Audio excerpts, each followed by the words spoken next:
Vijayanagara channel ವೀಕ್ಷಕರಿಗೆ ನಮಸ್ಕಾರ. ವಿಜಯನಗರ ವಾರ್ತೆಗಳಿಗೆ ಸ್ವಾಗತ. ಮುಖ್ಯಾಂಶಗಳು.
ನೃತ್ಯ ಪ್ರದರ್ಶನ ನಡೆಸಿಕೊಟ್ಟ ಅಂಜಲಿ ಭರತನಾಟ್ಯ ತರಬೇತಿ ಶಾಲಾ ಮಕ್ಕಳು. ಈಗ ವಾರ್ತೆಗಳ ವಿವರ. ದಿನಾಂಕ 10ರಂದು ಕರ್ನಾಟಕ ರಾಜ್ಯದ 224 ವಿಧಾನಸಭಾ ಚುನಾವಣಾ ಪ್ರಕ್ರಿಯೆ ನಡೆಯಲಿದೆ. ಈ ಭಾಗವಾಗಿ ರಾಜ್ಯದಲ್ಲಿ ಮತ್ತೊಮ್ಮೆ ಬಿಜೆಪಿ ಸರ್ಕಾರವನ್ನ ಅಧಿಕಾರಕ್ಕೆ ತರಬೇಕೆಂಬ ಹಿನ್ನೆಲೆಯಲ್ಲಿ ಪಕ್ಷದ ರಾಷ್ಟ್ರ ನಾಯಕರು ಕಳೆದೊಂದು ವಾರದಿಂದ ರಾಜ್ಯ ಪ್ರವಾಸ ಕೈಗೊಂಡು ಅಭ್ಯರ್ಥಿಗಳ ಪರವಾಗಿ ಪ್ರಚಾರ ನಡೆಸುತ್ತಿದ್ದಾರೆ.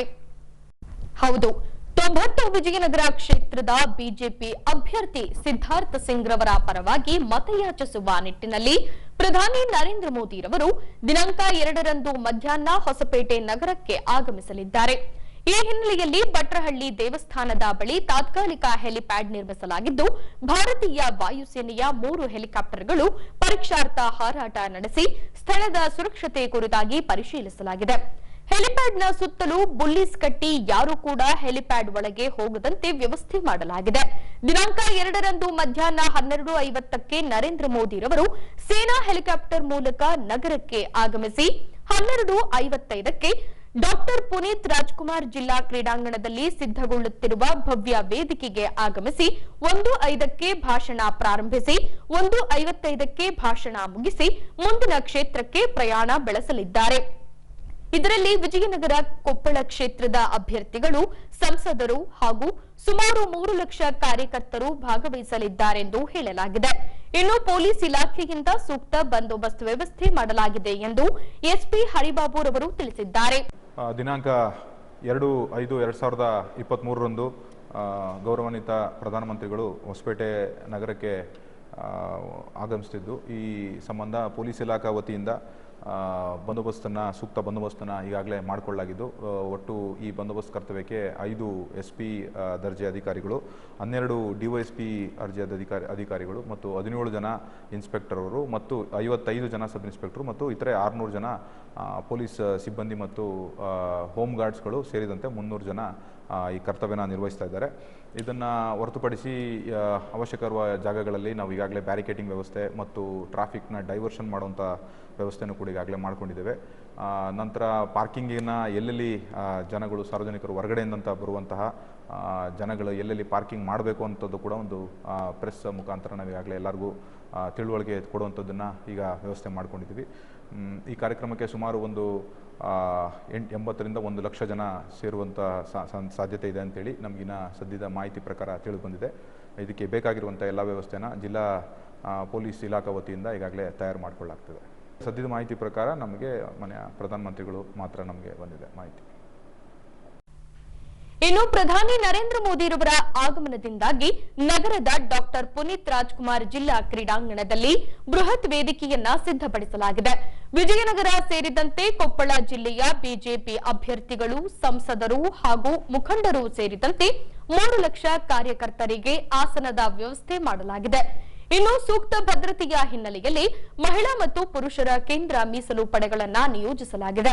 ಇನ್ನು ಚುನಾವಣಾ ಪ್ರಚಾರದ ನಿಮಿತ್ತ ಗಂಡುಮೆಟ್ಟಿನ ನಾಡು ವಿಜಯನಗರ ಸಾಮ್ರಾಜ್ಯಕ್ಕೆ ಆಗಮಿಸುತ್ತಿರುವ ಪ್ರಧಾನಿ ನರೇಂದ್ರ ಮೋದಿ ರವರು ರಾಜ್ಯದಲ್ಲಿ ಮತ್ತೊಮ್ಮೆ ಬಿಜೆಪಿ ವಿಜಯ ಸಂಕೇತದ ಕಹಳೆ ಮೊಳಗಿಸಲಿದ್ದಾರೆಂದು ಸಚಿವ ಆನಂದ್ ಸಿಂಗ್ ರವರು ಈ ವೇಳೆ ಆಶಾಭಾವನೆ ವ್ಯಕ್ತಪಡಿಸಿದರು. ವಿಜಯನಗರ ಕ್ಷೇತ್ರದ ಒಂದು ಕೇಂದ್ರ ಸ್ಥಾನ ಆಗಿರುವಂಥ ಹೊಸಪೇಟೆ ನಗರದಲ್ಲಿ ಇವತ್ತು ನಮ್ಮ ದೇಶದ ಪ್ರಧಾನಮಂತ್ರಿ ಬರ್ತಾ ಇರತಕ್ಕಂಥದ್ದು ನಮ್ಮೆಲ್ಲರಿಗೂ ಬಹಳ ಸಂತೋಷವಾದಂಥ ವಿಚಾರ. ಅದರ ಜೊತೆಗೆ ಈ ಒಂದು ಪುಣ್ಯಕ್ಷೇತ್ರದಲ್ಲಿ ಪ್ರಧಾನಮಂತ್ರಿಗಳ ನರೇಂದ್ರ ಮೋದಿ ಅವರ ಒಂದು ಪಾದವನ್ನು ಇವತ್ತು ಈ ಪುಣ್ಯಕ್ಷೇತ್ರದಲ್ಲಿ ಇಡೋದ್ರಿಂದ ಖಂಡಿತವಾಗಲೂ ಅವರಿಗೆ ವಿಜಯ ಸಿಗೋದು ನಿಶ್ಚಿತ ಅನ್ನೋದನ್ನು ಇವತ್ತು ನನಗೆ ಅನಿಸುತ್ತೆ. ಯಾಕಂದರೆ ವಿಜಯನಗರ ಇತಿಹಾಸವನ್ನು ನೋಡಿದಾಗ ಆ ಒಂದು ಸಾಮ್ರಾಜ್ಯನ ಕಟ್ಟೋದಕ್ಕೆ ಇಂದಿನ ನಮ್ಮ ವಿದ್ಯಾರಣ್ಯರು ಈ ಒಂದು ಸ್ಥಳವನ್ನು ಆಯ್ಕೆ ಮಾಡಿರೋದು ಇತಿಹಾಸ ಹೇಳುತ್ತೆ. ಹಾಗಾಗಿ ಅದೇ ರೀತಿ ಅಂದಿನ ಅಕ್ಕರಾಯ ಬುಕ್ಕರಾಯಗೆ ಏನು ವಿದ್ಯಾರಣ್ಯರು ಆ ಸಾಮ್ರಾಜ್ಯವನ್ನು ಕಟ್ಟೋಕ್ಕೆ ಈ ಒಂದು ವಿಜಯನಗರ ಕ್ಷೇತ್ರವನ್ನು ಆಯ್ಕೆ ಮಾಡಿದ್ರು, ಹಾಗೆ ಇವತ್ತು ದೇಶ ಕಟ್ಟೋಕ್ಕೆ ಇವತ್ತು ಈ ಸ್ಥಳವನ್ನು ಒಂದು ಆಯ್ಕೆ ಮಾಡಿರೋದು ಮುಂದೆ ಬರುವಂಥ ದಿನಗಳಲ್ಲಿ ಮತ್ತೆ ಕರ್ನಾಟಕದಲ್ಲಿ BJP ಪಕ್ಷದ ಸರ್ಕಾರ ನಿಶ್ಚಿತ ಅನ್ನೋದನ್ನು ಈ ಸಂದರ್ಭದಲ್ಲಿ ಹೇಳೋಕ್ಕೆ ಇಚ್ಛೆ ಪಡ್ತೇನೆ. ಇವತ್ತು ಸುಮಾರು ಕನಿಷ್ಠ ನಾವು 3 ಲಕ್ಷ ಜನನ ಸೇರಬಹುದು ಅಂಥೇಳಿ ನಾವು ಅಂದಾಜನ್ನು ಇಟ್ಕೊಂಡಿದ್ದೀವಿ. HR ಗವಿಯಪ್ಪನವರಿಗೆ ಕಾಂಗ್ರೆಸ್ ಟಿಕೆಟ್ ನೀಡಿ 90 ವಿಜಯನಗರ ಕ್ಷೇತ್ರದಲ್ಲಿ ಕಣಕ್ಕಿಳಿಸಲಾಗಿದೆ. ಪಕ್ಷದ ಅಭ್ಯರ್ಥಿಗಳ ಗೆಲುವಿಗಾಗಿ ಪ್ರಚಾರದಲ್ಲಿ ತೊಡಗಿಸಿಕೊಂಡಿರುವ ವಿರೋಧ ಪಕ್ಷದ ನಾಯಕ ಸಿದ್ದರಾಮಯ್ಯನವರು ಹೊಸಪೇಟೆ ನಗರಕ್ಕೆ ಆಗಮಿಸಿ ಮಾಜಿ ಶಾಸಕ HR ಗವಿಯಪ್ಪನವರ ಪರವಾಗಿ ಮತ ಯಾಚಿಸಿ ರಾಜ್ಯದಲ್ಲಿ ಕಾಂಗ್ರೆಸ್ ಸರ್ಕಾರ ಅಧಿಕಾರಕ್ಕೆ ಬಂದಲ್ಲಿ ವಿಜಯನಗರ ಕ್ಷೇತ್ರದ ಸಮಗ್ರ ಅಭಿವೃದ್ಧಿಗೆ ಸಂಪೂರ್ಣ ಸಹಕಾರ ನೀಡುವುದಾಗಿ ಸಿದ್ದರಾಮಯ್ಯನವರು ಈ ವೇಳೆ ಕ್ಷೇತ್ರದ ಜನತೆಗೆ ಭರವಸೆ ನೀಡಿದರು. ಹೀಗೆ ನಿಗದಿತ ಸಮಯಕ್ಕಿಂತ ಹೊಸಪೇಟೆ ನಗರಕ್ಕೆ ತಡವಾಗಿ ಆಗಮಿಸಿದ ಮಾಜಿ ಮುಖ್ಯಮಂತ್ರಿ ಹಾಗೂ ವಿರೋಧ ಪಕ್ಷದ ನಾಯಕ ಸಿದ್ದರಾಮಯ್ಯನವರು ಮದಕರಿ ನಾಯಕ ವೃತ್ತದ ಬಳಿ ಬಹಿರಂಗ ಸಭೆಯಲ್ಲಿ ಕಾಂಗ್ರೆಸ್ ಅಭ್ಯರ್ಥಿ HR ಗವಿಯಪ್ಪನವರ ಪರವಾಗಿ ಮತಯಾಚಿಸುತ್ತಾ ಮಾತನಾಡಿ, ಕಳೆದ 15 ವರ್ಷಗಳಿಂದ ಕ್ಷೇತ್ರದಲ್ಲಿ ಶಾಸಕರಾಗಿ ಆಯ್ಕೆಗೊಂಡ ಆನಂದ್ ಸಿಂಗ್ ರವರು ಕ್ಷೇತ್ರದಲ್ಲಿ ಯಾವುದೇ ಅಭಿವೃದ್ಧಿ ಕೆಲಸಗಳನ್ನ ಮಾಡಿಲ್ಲ. ಸಕ್ಕರೆ ಕಾರ್ಖಾನೆಯನ್ನ ಮುಚ್ಚಿಸಿದ್ದಾರೆ. ಅವರು ಸೋಲ್ತಾರೆ ಎಂದು ಹೆದರಿಕೊಂಡು ಮಗನನ್ನ ಕಣಕ್ಕೆ ಇಳಿಸಿದ್ದಾರೆ. ಈ ಕ್ಷೇತ್ರದಲ್ಲಿ ಬಿಜೆಪಿ ಅಭ್ಯರ್ಥಿ ಸೋಲುವುದು ಕಟ್ಟಿಟ್ಟ ಬುತ್ತಿ. ಗವಿಯಪ್ಪನವರನ್ನ ಆರಿಸಿ ತಂದಲ್ಲಿ ಈ ಕ್ಷೇತ್ರದ ಸಮಗ್ರ ಅಭಿವೃದ್ಧಿಗೆ ನಮ್ಮ ಸಂಪೂರ್ಣ ಸಹಕಾರವಿರುತ್ತದೆ. ಅದೇ ರೀತಿ ರಾಜ್ಯದಲ್ಲೂ ಕಾಂಗ್ರೆಸ್ ಪಕ್ಷ ಅಧಿಕಾರಕ್ಕೆ ಬರುವುದು ಅಷ್ಟೇ ಖಚಿತವೆಂದು ಭರವಸೆ ವ್ಯಕ್ತಪಡಿಸಿದರು. ಆನಂದ್ ಸಿಂಗ್ MLA ಇಲ್ಲಿ ಹೋದ್ ಸಾರಿ ಕಳೆದ ಅಸೆಂಬ್ಲಿ ಎಲೆಕ್ಷನ್ ನಲ್ಲಿ ನಮ್ಮ ಪಾರ್ಟಿಯಿಂದ ಗೆದ್ದಿದ್ದು.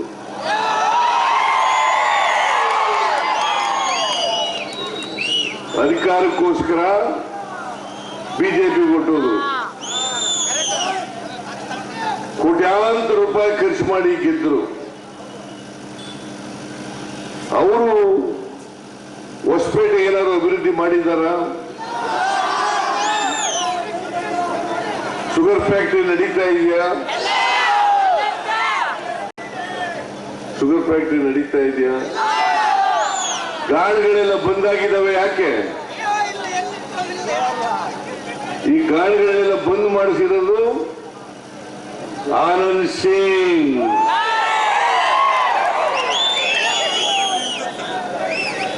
ಆನಂದ್ ಸಿಂಗ್ ಈಗ ಅವ್ರ ಮಗನಿಗೆ ಟಿಕೆಟ್ ಕೊಡ್ತಿದ್ದಾರೆ. ಯಾಕಂದ್ರೆ ಅವ್ರು ಸೋಲ್ತೀವಿ ಅಂತ ಗೊತ್ತಾಗ್ಬಿಟ್ಟು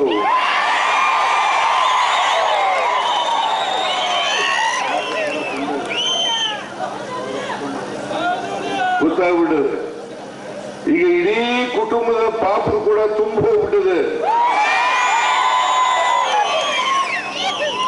ಆನಂದ್ ಸಿಂಗ್ ಇದ್ರು, ತಿಂತಿದ್ರು, ಸೋಲ್ತಿದ್ರು. ಅವ್ರ ಮಗ ಏನವನ ಹೆಸರು? ಸಿದ್ಧಾರ್ಥ ಸಿಂಗ್. ಅವನು ನಿಂತರೂ ಸೋಲ್ತಾನೆ. ಸೋಲದಂತೂ ಕಟ್ಟಿಟ್ಟ ಬುತ್ತಿ.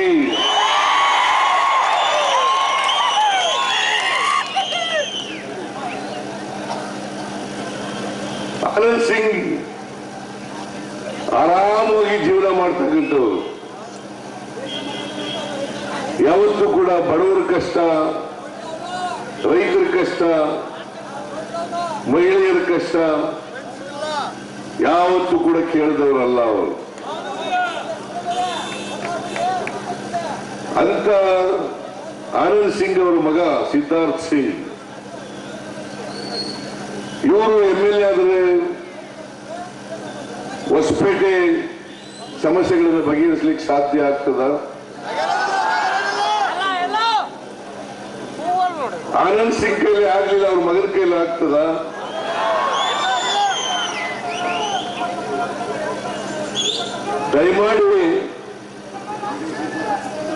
ದಯಮಾಡಿ ಆನಂದ್ ಸಿಂಗಿಗೆ ಈ ಸಾರಿ ಆನಂದ್ ಸಿಂಗ್ ಮಗ ಸಿದ್ಧಾರ್ಥ್ ಸಿಂಗಿಗೆ ವೋಟ್ ಹಾಕಬಾರದು ಅಂತೇಳಿ ನಾನು ಅತ್ಯಂತ ಕಳಕಳಿಯಿಂದ ಪ್ರಾರ್ಥನೆಯನ್ನು ಮಾಡ್ತೇನೆ. ನಾವು ಅಧಿಕಾರಕ್ಕೆ ಬಂದ ಮೇಲೆ ಹೊಸಪೇಟೆ ಅಭಿವೃದ್ಧಿಗೆ ವಿಶೇಷವಾದಂತ ಗಮನವನ್ನು ಕೊಡ್ತೇನೆ ಅಂತಕ್ಕಂಥ ಮಾತನ್ನು ಹೇಳಲಿಕ್ಕೆ ಬಯಸ್ತೇನೆ. ಆದ್ರಿಂದ ಗವಿಯಪ್ಪನವರನ್ನ ಈ ಸಾರಿ ಗೆಲ್ಲಿಸಿ. ಹೇಳಿದಂಗೆ ತಾವೆಲ್ಲ ಆಶೀರ್ವಾದ ಮಾಡಬೇಕು, ನನಗೆ ಸೇವೆ ಮಾಡಲಿಕ್ಕೆ ಒಂದು ಅವಕಾಶ ಕೊಡಬೇಕಂತ ಹೇಳ್ತಾ ನಾನು ನಿಮಗೆಲ್ಲ ಪ್ರಾರ್ಥನೆಯನ್ನು ಮಾಡ್ಕೊಳ್ತಾ ಇದ್ದೀನಿ. ಕಾಂಗ್ರೆಸ್ ಪಾರ್ಟಿಗೆ ಕ್ಷೇತ್ರ ವ್ಯಾಪಿ ಸಂಚರಿಸಿ ಬಿರುಸಿನ ಪ್ರಚಾರ ನಡೆಸಿರುವ ಬಿಜೆಪಿ ಅಭ್ಯರ್ಥಿ ಸಿದ್ಧಾರ್ಥ್ ಸಿಂಗ್ ರವರು ತಮ್ಮ ತಂದೆಯವರು ಕ್ಷೇತ್ರದಲ್ಲಿ ಈವರೆಗೂ ಕೈಗೊಂಡಿರುವ ಅಭಿವೃದ್ಧಿ ಕೆಲಸಗಳನ್ನ ಸೇರಿದಂತೆ ತಮ್ಮ ಮುಂದಿನ ಅಭಿವೃದ್ಧಿ ಯೋಜನೆಗಳನ್ನ ಮುಂದಿರಿಸಿಕೊಂಡು ಬಿರುಸಿನ ಪ್ರಚಾರ ಕಾರ್ಯದಲ್ಲಿ ತೊಡಗಿಸಿಕೊಂಡಿದ್ದಾರೆ. ಹೀಗೆ ಹೊಸಪೇಟೆಯ ಗಾಂಧಿನಗರ ವ್ಯಾಪ್ತಿಯಲ್ಲಿ ಸಿದ್ಧಾರ್ಥ್ ಸಿಂಗ್ ರವರು ಮತಯಾಚಿಸಿದರು. ಹೀಗೆ ಕಾರ್ಯಕರ್ತರು ಹಾಗೂ ಬೆಂಬಲಿಗರೊಂದಿಗೆ ಗಾಂಧಿನಗರಕ್ಕೆ ಆಗಮಿಸಿದ ಸಿದ್ಧಾರ್ಥ್ ಸಿಂಗ್ ರವರು ನಗರಸಭಾ ಅಧ್ಯಕ್ಷೆ ಸುಂಕಮ್ಮನವರ ಸಾರಥ್ಯದಲ್ಲಿ ಬಹಿರಂಗ ಸಭೆಯನ್ನುದ್ದೇಶಿಸಿ ಮತಯಾಚಿಸಿದರು. ವಿರೋಧ ಪಕ್ಷಗಳು ತಮ್ಮ ಪಕ್ಷದ ಬಗ್ಗೆ ಪ್ರಚಾರ ಮಾಡಬೇಕೇ ಹೊರತು ನಮ್ಮ ತಂದೆಯವರ ಹೆಸರನ್ನೇಳಿ ಅವಮಾನಿಸುವ ಕೆಲಸ ಮಾಡುತ್ತಿದ್ದಾರೆ. ಅದೇ ರೀತಿ ನನ್ನ ವಯಸ್ಸು ಹಾಗೂ ಅನುಭವದ ಕುರಿತು ಮಾತನಾಡುತ್ತಿದ್ದಾರೆ. ನಾನು ಒಬ್ಬ ವಕೀಲ, ನನಗೂ ಸರಸ್ವತಿ ಆಶೀರ್ವದಿಸಿದ್ದಾಳೆ ಎನ್ನುತ್ತಾ ಐಎಸ್ ಕಾರ್ಖಾನೆಯನ್ನ ಆನಂದ್ ಸಿಂಗ್ ರವರು ಮುಚ್ಚಿಸಿದ್ದಾರೆಂದು ಆರೋಪಿಸಲಾಗುತ್ತಿದೆ. ಕಬ್ಬು ಬೆಳೆ ರೈತರಿಗೆ ಬರಬೇಕಾದ ಬಾಕಿ ಹಣವನ್ನ ನಮ್ಮ ತಂದೆಯವರಿಂದ ತರಿಸಿಕೊಡಲಾಗಿದೆ. ಈ ಅಂಶದ ಕುರಿತು ವಿರೋಧ ಪಕ್ಷದವರು ಮಾತನಾಡಲಿ ಎಂದು ತಿಳಿಸುತ್ತಾ ಆನಂದ್ ಸಿಂಗ್ ರವರಂತಹ ಗುರು ನನ್ನ ಹಿಂದೆ ಇದ್ರೆ ವಿಜಯನಗರ ಕ್ಷೇತ್ರದ ಅಭಿವೃದ್ಧಿ ಗುರಿ ನನ್ನ ಮುಂದಿದೆ ಎಂದು ಮತಯಾಚಿಸಿದರು. ಚುನಾವಣೆ ಸಂದರ್ಭದಲ್ಲಿ ಬೇರೆ ಬೇರೆ ಪಕ್ಷದವರು ಮತಯಾಚನೆ ಮಾಡೋದು, ಪಕ್ಷ ಮನವರಿಕೆ ಮಾಡೋದು ತುಂಬಾ ಸಹಜವಾದಂತಹ ಅಭ್ಯಾಸಗಳು. ಆದರೆ ಇತ್ತೀಚೆಗೆ ನಮ್ಮ ವಿಜಯನಗರ ಕ್ಷೇತ್ರದ ಕಾಂಗ್ರೆಸ್ ಪಕ್ಷದ ನಾಯಕರ ಪರಿಸ್ಥಿತಿ ಹೇಗಿದೆ ಅಂದ್ರೆ, ಅವರ ಪಕ್ಷದ ಪರವಾಗಿ ಪ್ರಚಾರ ಮಾಡೋದನ್ನು ಬಿಟ್ಟು ಆನಂದ್ ಸಿಂಗ್ ಅವರ ಬಗ್ಗೆ ಅಪಪ್ರಚಾರ ಮಾಡಲಿಕ್ಕೆ ಹೊರಟಿದ್ದಾರೆ. ಆನಂದ್ ಸಿಂಗ್ ಅವರು ಸಕ್ಕರೆ ಕಾರ್ಖಾನೆ ಮುಚ್ಚಿಸಿದ್ರು ಅಂತೇಳಿ ಸತ್ಯಕ್ಕಿಂತ ದೂರ ಇರ್ತಕ್ಕಂಥ ಆರೋಪಗಳನ್ನ ಮಾಡಿಕೊಂಡು ಇವತ್ತು ಕಾಂಗ್ರೆಸ್ ಪಕ್ಷದ ನಾಯಕರು ಪ್ರಚಾರವನ್ನು ಮಾಡಲಿಕ್ಕೆ ಹೊರಟಿದ್ದಾರೆ. ಅವರಿಗೆ ಒಂದು ಮಾತು ನಾನು ಹೇಳಲಿಕ್ಕೆ ಬಯಸ್ತೀನಿ, ಇನ್ನೊಂದು ವಿಚಾರ ಅವರು ಅವರ ಪ್ರಚಾರದಲ್ಲಿ ಸೇರ್ಪಡೆ ಮಾಡೋದು ತುಂಬಾ ಅವಶ್ಯಕತೆ ಇದೆ. ಆ ವಿಚಾರ ಏನಂದ್ರೆ, ನಮ್ಮ ಸಕ್ಕರೆ ಕಾರ್ಖಾನೆಯಲ್ಲಿ ಕಬ್ಬು ಬೆಳೆಗಾರರಿಗೆ ಪರಿಹಾರ ಧನ ಸಿಕ್ಕಿಲ್ಲ ಅನ್ನೋ ಒಂದು ಆತಂಕದಲ್ಲಿರ್ತಕ್ಕಂಥ ರೈತರ ಪರವಾಗಿ ದೇಶದ ಸರ್ವೋಚ್ಚ ನ್ಯಾಯಾಲಯ ಸುಪ್ರೀಂ ಕೋರ್ಟ್ನಲ್ಲಿ ಒಬ್ಬ ವಕೀಲನಿಗೆ ನೇಮಕ ಮಾಡಿ ಆನಂದ್ ಸಿಂಗ್ ಅವರು ಕಾನೂನು ಹೋರಾಟವನ್ನು ಮಾಡಿ ಸುಪ್ರೀಂ ಕೋರ್ಟಿಂದ ಸರ್ವೋಚ್ಚ ನ್ಯಾಯಾಲಯದಿಂದ ರೈತರ ಪರವಾಗಿ ಒಂದು ತೀರ್ಪನ್ನು ತಂದು ಇವತ್ತು ಅವರಿಗೆ ಪರಿಹಾರ ಧನ ಮುಟ್ಟಿಸೋ ಕೆಲಸ ಆನಂದ್ ಸಿಂಗ್ ಅವರು ಮಾಡಿದ್ದಾರೆ. ಕಾಂಗ್ರೆಸ್ ಪಕ್ಷದವರು ಅದನ್ನ ಪ್ರಚಾರ ಮಾಡಬೇಕು, ಅನುಕಂಪ ಸೃಷ್ಟಿ ಮಾಡಲಿಕ್ಕೆ ಹೊರಟಿದ್ದಾರೆ. ಇವತ್ತು ಯುವ ಶಕ್ತಿ ಬಗ್ಗೆ ಅವರಿಗೆ ಪರಿಜ್ಞಾನ ಇರಬೇಕು ಅನ್ನೋ ಒಂದು ತಮ್ಮೆಲ್ಲರ ಮುಖಾಂತರ ನಾನು ಅವರಿಗೆ ಮನವಿ ಮಾಡ್ಕೊಳ್ತೀನಿ. ಹೌದು, ಹುಡುಗ ಇದ್ದೀನಿ, ಯುವಕನಿದ್ದೀನಿ, ತಾಯಿ ಸರಸ್ವತಿಯ ಆಶೀರ್ವಾದ ಇದೆ, ಕಾನೂನು ಪದವಿಯನ್ನ ಪಡ್ಕೊಂಡಿದ್ದೀನಿ. 2 ವರ್ಷ ನಮ್ಮ ಬೆಂಗಳೂರಿನಲ್ಲಿರ್ತಕ್ಕಂಥ ಹೈಕೋರ್ಟ್ನಲ್ಲಿ ಉಚ್ಚ ನ್ಯಾಯಾಲಯದಲ್ಲಿ ವಕೀಲನಾಗಿ ಸೇವೆ ಮಾಡಿರ್ತಕ್ಕಂಥ ಅನುಭವ ನನಗಿದೆ. ಸತತವಾಗಿ 13 ರಿಂದ 14 ತಿಂಗಳಿಂದ ಜನಸಂಪರ್ಕ ಮಾಡ್ತಾ ಇದ್ದೀನಿ. 3 ತಿಂಗಳ ಮನೆಯನ್ನ ಬಿಟ್ಟು ನಮ್ಮ ಕ್ಷೇತ್ರದಲ್ಲಿ ಬರುವಂತ 10 ಗ್ರಾಮ ಪಂಚಾಯಿತಿಯಲ್ಲಿ 70 ರಿಂದ 72 ಗ್ರಾಮಗಳಲ್ಲಿ ನಾನು ವಾಸ ಮಾಡಿದ್ದೀನಿ. ಜನರ ಕಷ್ಟಗಳ ಹತ್ರದಿಂದ ನೋಡಿದ್ದೀನಿ, ಬಡತನ ಅಂದ್ರೆ ಏನು ಹತ್ರದಿಂದ ಗಮನಿಸಿದ್ದೀನಿ. ಮೂಲಭೂತ ಸೌಕರ್ಯಗಳಲ್ಲಿ ಯಾವ ರೀತಿ ಸುಧಾರಣೆ ತರಬೇಕನ್ನೋ ಒಂದು ಇಚ್ಛಾಶಕ್ತಿ ನನಗಿದೆ. ಆನಂದ್ ಸಿಂಗ್ ಅಂತ ಗುರು ನನ್ನ ಹಿಂದೆ ಇದ್ರೆ ನಮ್ಮ ವಿಜಯನಗರ ಕ್ಷೇತ್ರದ ಅಭಿವೃದ್ಧಿ ನನ್ನ ಗುರಿ ನನ್ನ ಮುಂದೆ ಇದೆ.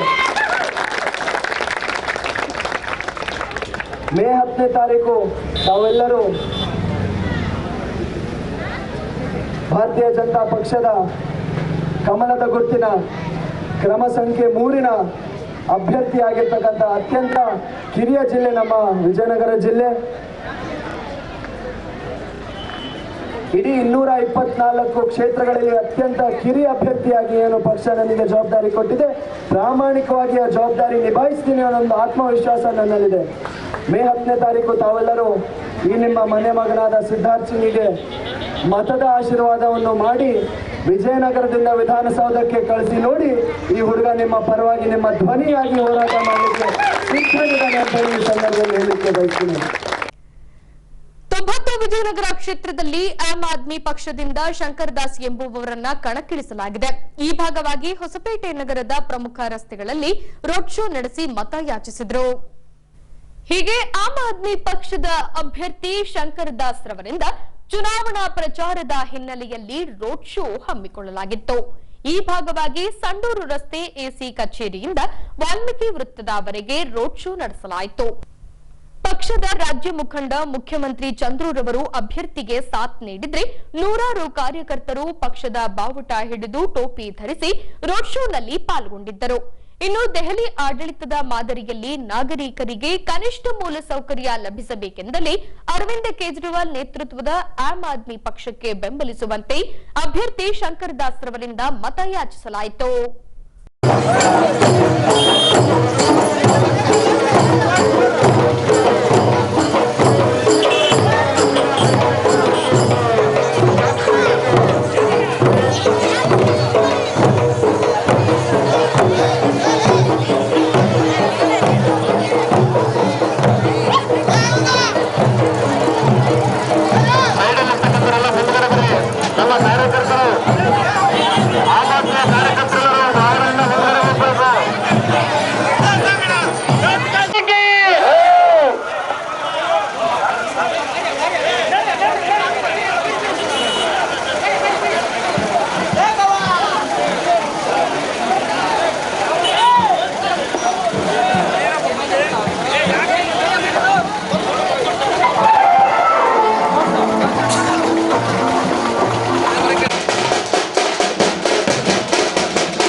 ಪ್ರತಿ ವರ್ಷ ಅಂತಾರಾಷ್ಟ್ರೀಯ ನೃತ್ಯ ದಿನಾಚರಣೆಯನ್ನಾಗಿ ಆಚರಿಸಿಕೊಂಡು ಬರಲಾಗುತ್ತದೆ.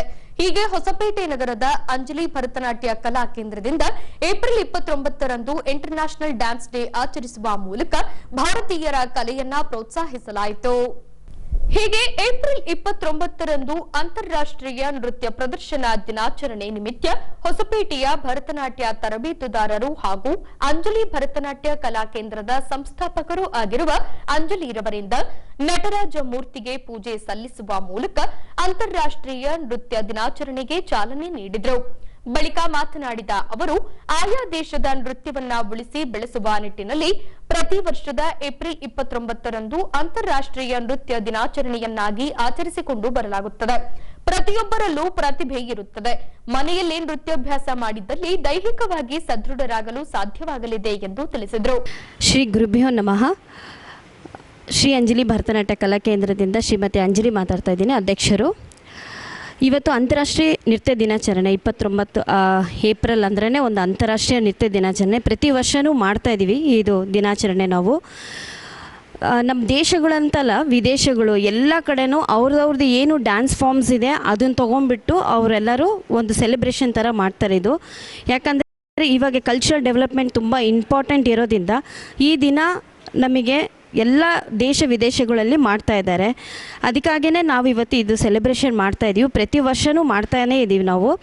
ಸೊ ಹಾಗಾಗಿ ನನ್ನ ಇಷ್ಟ ಏನಂದರೆ ಕಲ್ಚರ್ನ ಡೆವಲಪ್ಮೆಂಟ್ ಮಾಡಬೇಕನ್ನೋದೇ ನನಗೆ ಬಹಳ ಆಸೆ.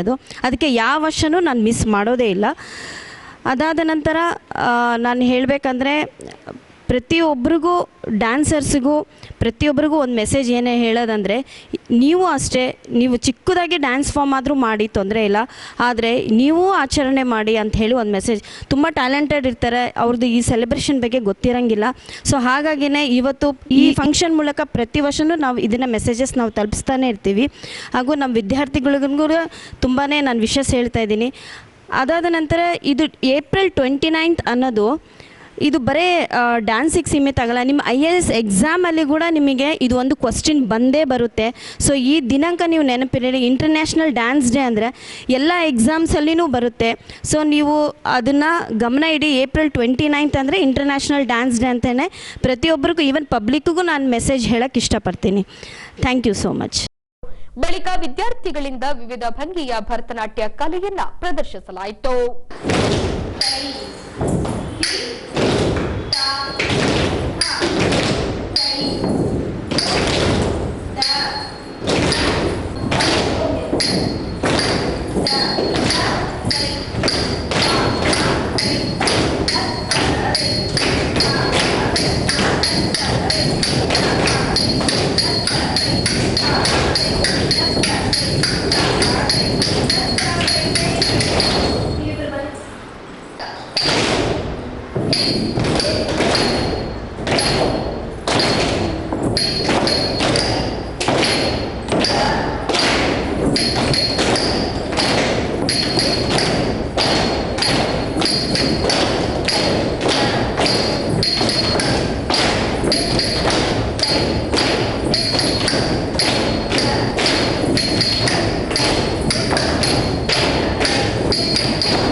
ಪೊಲೀಸ್ ಪ್ರಕಟಣೆ. ಎಷ್ಟೇ ಹಳೆಯ ಬಂಗಾರವಿರ್ಲಿ, ಪಾಲಿಶ್ ಮಾಡಿದ ಮೇಲೆ ಹೊಸದೇ ರೀತಿಯಲ್ಲಿ ಕಾಣ್ತದೆ ತಾಯಿ, ನೋಡಿ.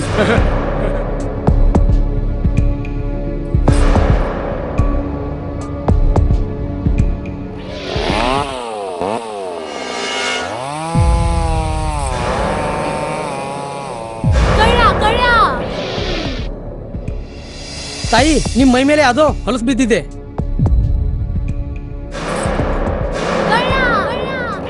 ಇಲ್ಲಿ ತಾಯಿ, ನಾನು ಪೊಲೀಸ್. ಅಲ್ಲಿ ಮುಂದೆ ದಾರಿಲಿ ದೊಡ್ಡ ಗಲಾಟೆ ಆಗಿದೆ, ಮತ್ ನೀವು ಇಷ್ಟೆಲ್ಲ ಒಡವೆ ಹಾಕೊಂಡು ತಿರುಗಾಡ್ತಾ ಇದ್ದೀರಾ. ಈ ಒಡವೆಗಳನ್ನ ಈ ವಸ್ತ್ರದಲ್ಲಿ ಕಟ್ಟಿ ಪರ್ಸ್ನಲ್ಲಿ ಇಡಿ. ಹಾಕಿ ಪರ್ಸ್ನಲ್ಲಿ ಇಡೋಣ. ಅಲ್ಲೇ ಮುಂದ್ಗಡೆ ಆಗಿದೆ. ಇದು ತಗೊಳ್ಳಿ ತಾಯಿ, ನಾನು ಬರ್ತೀನಿ. ಈ ಕಡೆಯಿಂದ ಹೋಗಿ.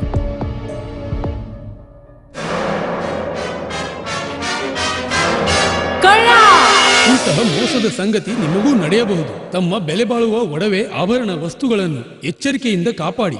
ಯಾವುದೇ ಮಾತುಗಳಿಗೆ ಮರುಳಾಗಬೇಡಿ. ಸಂಶಯಾಸ್ಪದ ರೀತಿಯಲ್ಲಿ ಯಾರಾದರೂ ಕಂಡು ಬಂದರೆ ಸಮೀಪದ ಪೊಲೀಸ್ ಠಾಣೆಯನ್ನು ಸಂಪರ್ಕಿಸಿ. ಈಗ ಕೊನೆಯಲ್ಲಿ ಮತ್ತೊಮ್ಮೆ ವಾರ್ತೆಗಳ ಮುಖ್ಯಾಂಶಗಳು.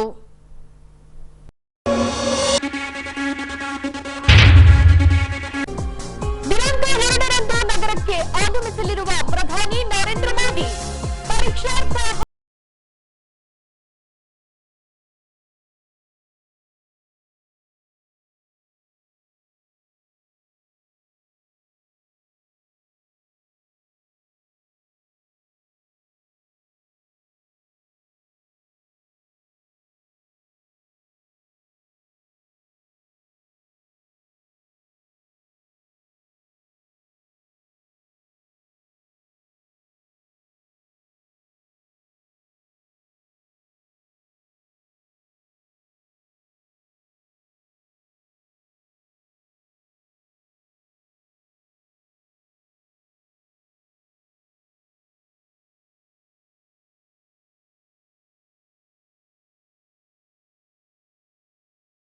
ನೃತ್ಯ ಪ್ರದರ್ಶನ ನಡೆಸಿಕೊಟ್ಟ ಅಂಜಲಿ ಭರತನಾಟ್ಯ ತರಬೇತಿ ಶಾಲಾ ಮಕ್ಕಳು.